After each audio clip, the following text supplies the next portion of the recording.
Par exemple, ici, on a fait une petite démonstration, où on est la puissance, pardon, de la force de Lorentz. Quand la force de Lorentz liée est égale à Q fois IV plus V. Donc, là, on a fait donc force élémentaire et exercée sur une charge élémentaire. Pour cette charge mobile, vient de prendre dans un métal. Voilà. Et donc, sachant que J est égal à rho mv, et dans le cas d'un conducteur ohmique, donc on a J est égal gamma E, rho de V alors égale gamma E carré super réseau, converti en chaleur dans la matière, ce qu'on appelle l'effet Joule. Voilà.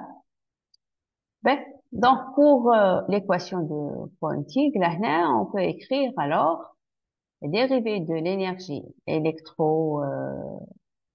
électrostatique et électromagnétique par rapport à T égale à moins div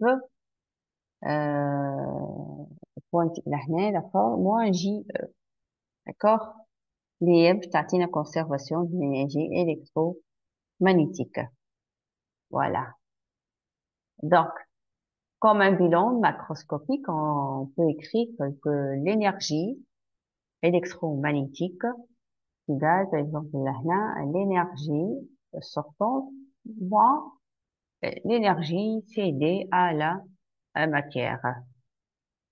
Et ben voilà, ici, est exprimé ou j'ai présenté le vecteur de Poynting par rapport à des vecteurs B et E. Voilà, direction de propagation. Là, du vecteur B, P, du coup, perpendiculaire à ces deux vecteurs. Voilà.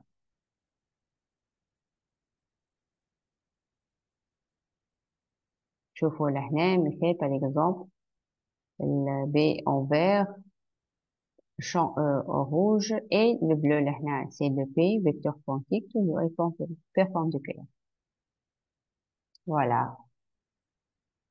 Alors, et ici, un petit résumé sur toutes les équations de ce qu'on a local en différents régimes, différents cas. Donc, on a les équations locales, généralement, on a l'équation Maxwell-Lagos, Faraday, l'équation du flux et Maxwell dans Terre. Donc, on a le régime statique, régime variable, cas du vide, et voilà ici les équations intégrales. Voilà. Donc, pour, par exemple, régime statique et régime variable, pour l'équation de Maxwell, c'est la même. Ça diffère pour Faraday, donc c'est égal à nul, alors qu'ici, régime variable, on a une relation entre champ magnétique et le champ E, donc le B dépend de E. Pour le flux, toujours égal à nul. Et là, quand on a fait régime donc statique, on a l'epsilon, ce terme-là est nul par rapport au régime variable. Voilà. Alors, donc, dans le cas vide, alors ici pour divergence, pour Gauss, pardon, donc div de E est égal à 0, lorsque ρ là est égal à 0, et pour donc toujours on a une dépendance entre le champ électrique et magnétique. Div de B toujours est égal à 0. Et alors là, donc on a le champ de déplacement, on a mu 0 de J, ce terme-là est nul. Voilà. Lorsqu'on est toujours on a dépendance on a entre E et B. Et ben voilà ici donc l'équation intégrale pour chaque équation. Voilà. Donc on passe maintenant à quelques applications.